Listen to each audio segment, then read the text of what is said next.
This playthrough is rated T for teen. Time for us to get in touch with a man named Ito. Greetings and salutations, viewers. Vauldemare back here with another episode of Shadowrun. In the last episode, we upgraded our cyber deck to the best we can get, and we've also found Mako, who told us some very interesting information on his deathbed, or I guess in his death throes or death blood, whatever, because after Renraku attacked him. So now we have to find a man named Ito. But yeah, here's our Fairlight Excalibur, the best deck in the game, and we need to earn some money so we can raise our masking up pretty much. But luckily we already have a pretty good hardening and all this other stuff, so at least we can take damage if we do. But we need to still want to be able to mask stuff. Luckily today we won't need it too badly.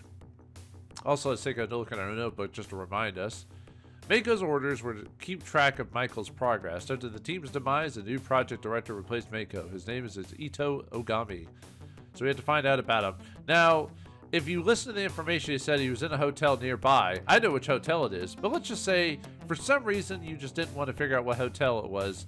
Yet you run across this passcode while helping up Caleb, for example, the Gates Undersound. So let's go there just to see what's going on. Actually, I think I only need one. Let's see. I probably only need one dead program. The rest of them I can handle without it. So we should be good.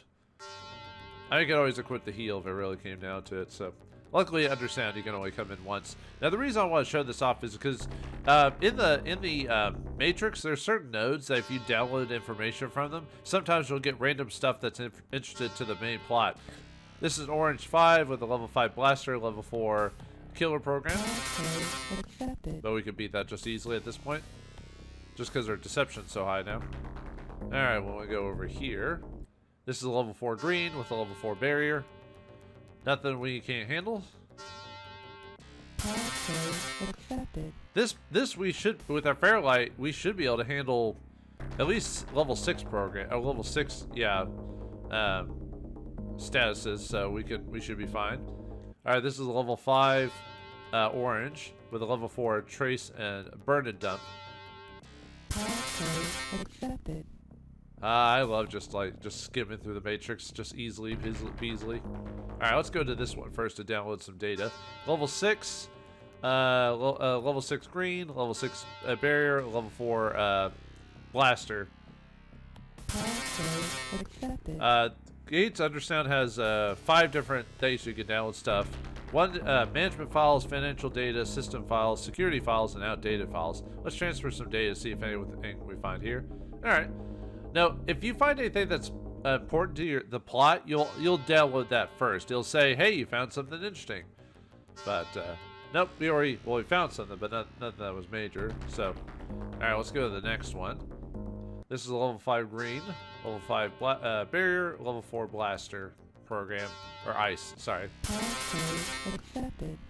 I think I forgot to mention this before, but if you ever set off an alarm, all the ice in the Matrix section you are in go up 1 level, just for difficulty purposes, just in case if you're wondering why you all of a sudden had a hard time dealing with something. But anyway, this is a level 4 green with a level 4 blaster ice program.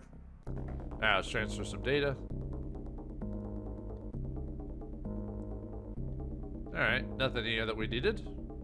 Oops, let's leave node.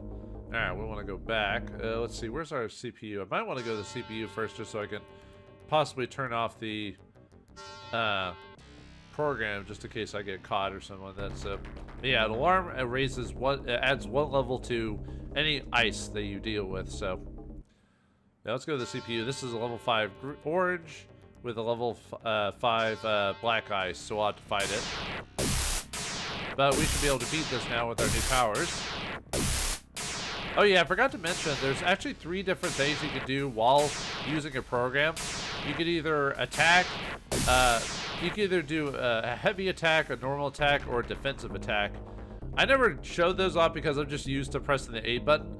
But if you press B, you'll do a different attack. You'll do a neutral attack, which basically is regular. If you press A, you do a highly aggressive attack, which like raises your attack by 50%, but you can take more damage. And then if you press C, you'll do a defensive attack, which will raise your defense, and you won't do as much damage, for example. Alright, let's go to this program. This is a level 4 orange, level 5 blaster, and a level 2 black ice if you're... And when I say multiple different... When I say a thing has a second program, it's what happens if you're in an active alert. You'll automatically activate that if it's active, which will actually happen here in a second when I go to this one. Or there's a high chance of it activating. This is a level 5 orange, level 6 blaster. Rejected. Active alert. Alright, yeah. Activating a tar pit will automatically go to active alert. Also, kill the program that you use. That's why I always use Analyze, because it's one of the cheaper ones. If you have a high chance of that activating. If you ever know in your file that you're going to be fighting a barrier and in the tar pit, just know that the tar pit will activate pretty frequently, almost instantaneous. So just make sure you use the program you want to get rid of. Yeah, this is level 5. Yeah, it's level 6 blast barrier and level 6 tar pit. Although it doesn't really matter the strength of the tar pit because it gets activated and then it disappears like right afterwards, and after eating your program. So it doesn't really matter what level it is, really, when you think about it. Not really. Oh yeah, let me show off the other programs. Yeah, this is neutral, and then this is defensive. At this point, it doesn't really matter.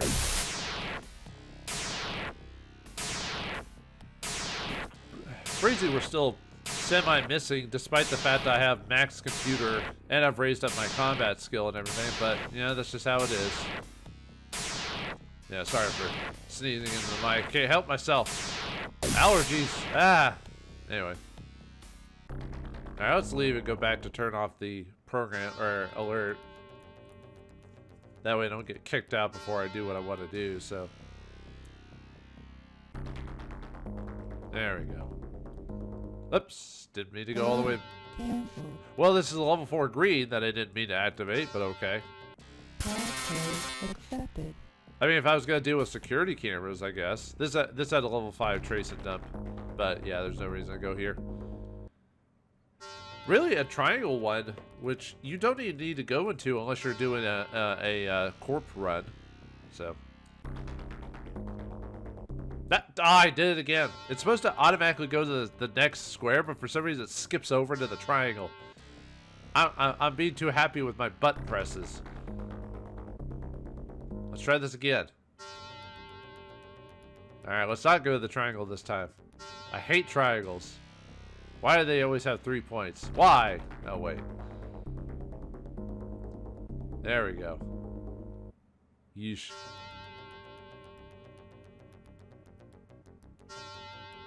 Alright, let me see if there's anything inside. Ah, interesting file that you've downloaded to your notebook. Alright, well, let's download a regular file while we're here. If I can find it. Alright. Yep, activate a program. Or activate the system. The system is down! I guess technically I don't need to explore the rest of it, so. Because I got what I needed. But might as well get the extra, since you're at the CPU, you can actually, if you know that if the map's unlocked for you, you can actually go to any node you want in certain circumstances. But yes, you could, as a CPU, as long as the map's already been uncovered, you can choose a location. One of the main reasons you might want to go to a CPU as soon as you can, but CPUs are usually pretty dangerous because this is a level 6 orange, level 6 barrier, and level 6 tar pit, or tar paper, or whatever.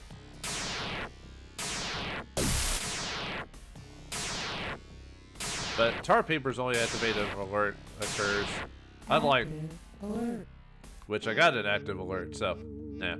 No, they activate just like tar pits. They're just not as bad.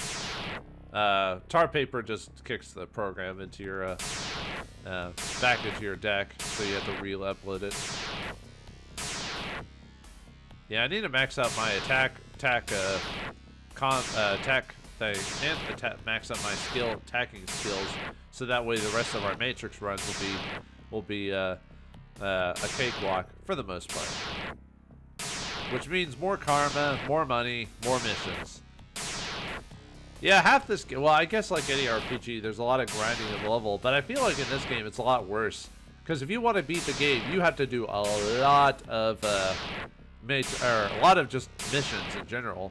Like you do the plot, you do like one part of the plot, then you go doing missions for Johnson for like, I feel like 80% of the game is actually just doing random missions, and then 20% of the game is actually the actual plot. Because if you actually tie up all the plot stuff I've done back to back, it probably only lasts like maybe like, I don't know, less than a couple hours at most.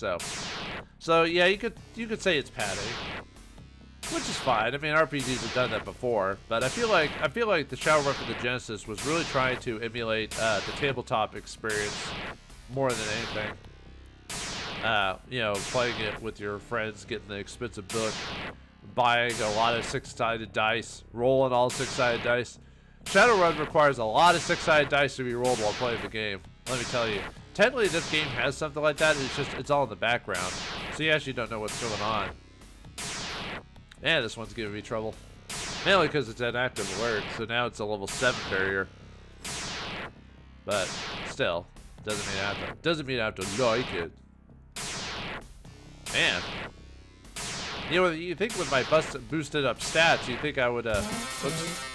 I didn't mean to do that, because you can't use deception after you've been found out and during an active alert. But you think with my boosted up stats, I'd be having a little bit easier time hitting this thing. But nope. I mean, as soon as I max out a lot of Brianna's stats, we'll be able to go through the Matrix at least a little bit easier. This is why I like deceptioning through most of the stuff. So that way you don't have to mess with this. I mean, like outside of this thing, when you go into actual combat, I mean, very rarely. Oops, I think my button might be sticky where it keeps switching deception. Most times I don't really find a reason not to be using the other attack. Other programs have variations on them. Not all of them do, but some do. Yeah, isn't this fun, folks? Just watching me miss a million times despite everything. Maybe I should just cut to when I actually hit the thing, because nothing's gonna happen because we've already activated the alarm. The secondary program is already activated.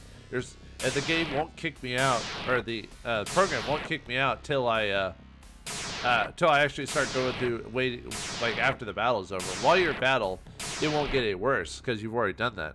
So, man, maybe I'll just fast forward when I actually do finish this thing off. Yeah, you can tell I still need to buff up a little bit more before finishing this. So, before finishing this game. Yeah, all that work I did off screen between the last episode, that's nothing compared to like. Oh man, I don't even need to do this. I was just doing this just for kind of completion's sakes.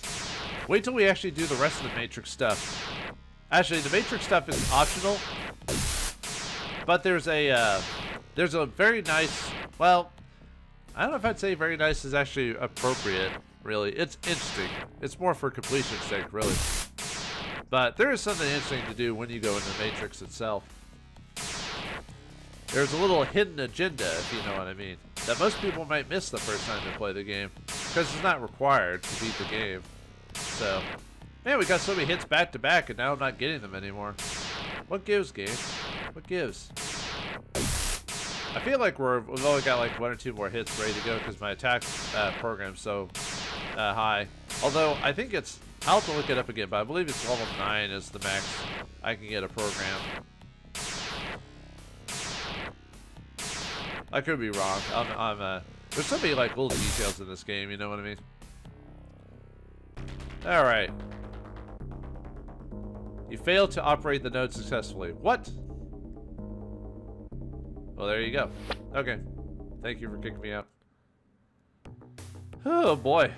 All right. Well, anyway, if we look at our pocketbook, let's look at the tips we got. So. All right, this is it. So, hotel reception, or from hotel reception to hotel reservations. Mr. Ito Origami has requested the penthouse suite. Mr. Ito will be staying indefinitely.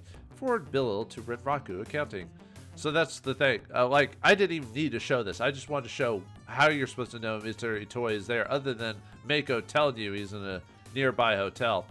Also, I got this off screen, not for the previous episode, but the episode before. It's if you go to Lone Star. I got this by accident. I was doing an expert mission, and I thought, oh, I could actually do this one without having to upgrade too much, so I did it.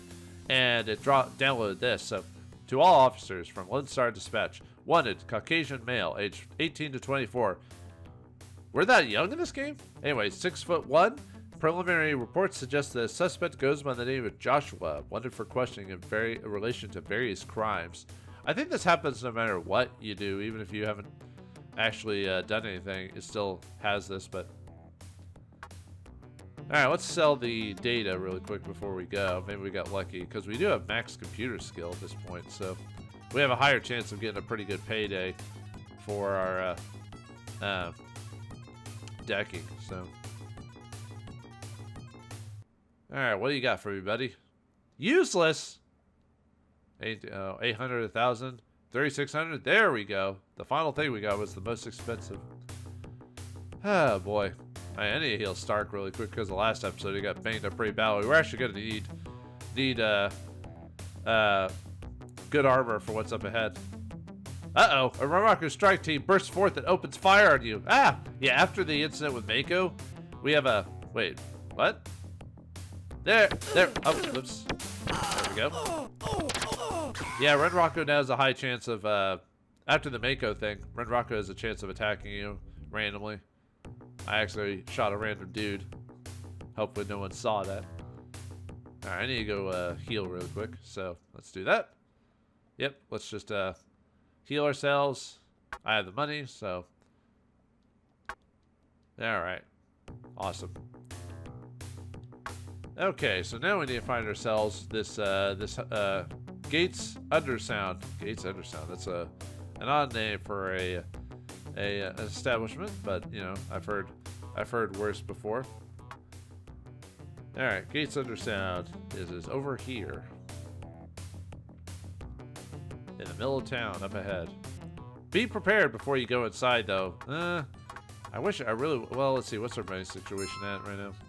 Yeah, I only didn't get very much, surprisingly. I could buy another combat armor for Starkey. Or Starkey. I don't know why I call him Starkey. So that we could at least survive the... Oh, did I not equip it? Oh, that's why he died so fast. I thought I equipped it on him. Huh. Weird. Alright. Well, anyway. I was like, why did he die so fast last episode? Well, it's because I accidentally didn't forget to... Actually, we might be fine. We did survive the incident with the Mako and the Renraku guys, so it should be good here, so... Oh no! Mr. Ogami just left for his meeting! His private car was headed for Matchsticks. If you hurry, you might just make it. What? What was the whole point of finding this thing if we immediately disappear? The Gates Undersound Hotel is a posh setup. It's known far and wide for its 5-star service. Many rooms and apartments are built underground, so each room is literally faces the ocean. Greetings and welcome to the spectacular Gates Undersound Hotel, the finest the eldest offer. How may I serve you? How much does it cost here? Yes, sir. You're in luck. We have a penthouse suite available at this time of day. It should have a grand view of the water. The charge will be $75 million a night. Is this acceptable? Yeah, that's all right. Maybe we have to go to Matchstick, which is like right over here.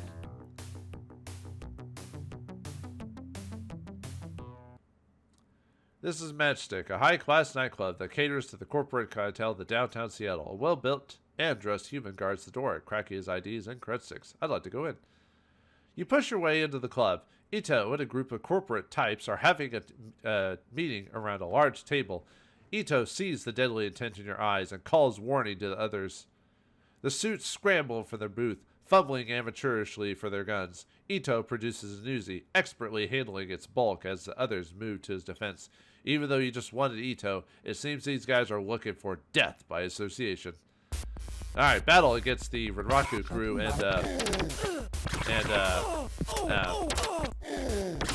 well, that wasn't too bad. Ito's leaden body and numerous papers lie scattered about. Being a soft mark for opportunity, grab all you can find. All you can. You find. Yeah, you get a little cutscene here. Thanks, game. Appreciate it.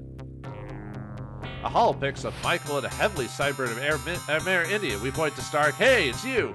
The holo's composition suggests it was shot without their notice. A date and time stamp on the lower corner reveals it was taken on the morning before Michael's death. A holopix labeled crime scene. This shows the scene where Michael and his team were ambushed. No survivors is written across the bottom. Surveillance report. Subject Stark spent most of his time away from the group preparing for the run on his own. Once underway, he was most at ease in the woods. However, he was constantly on edge, as if he knew something was wrong.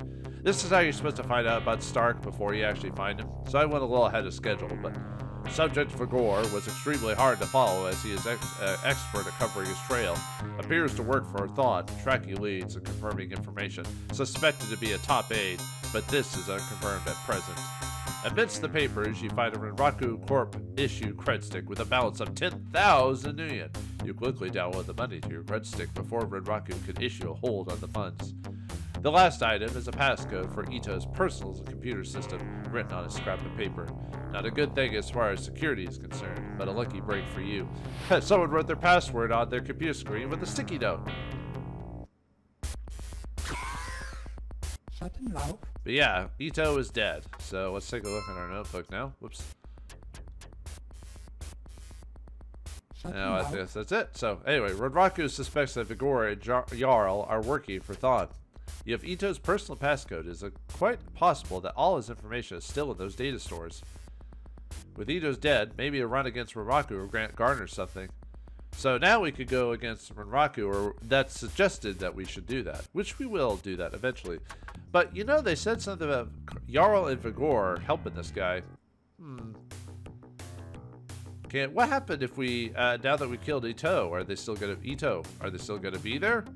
Well, the answer is obvious, but I'll show you anyway. Should have gone the other way. Anyway, if we go to the Pulley of Barons,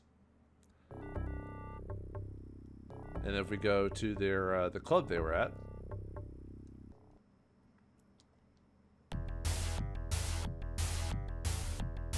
hey dude, what the? The booth that Vigor and Jarl worked at is now empty. You ask around, but no one seems to know where they left or where they went.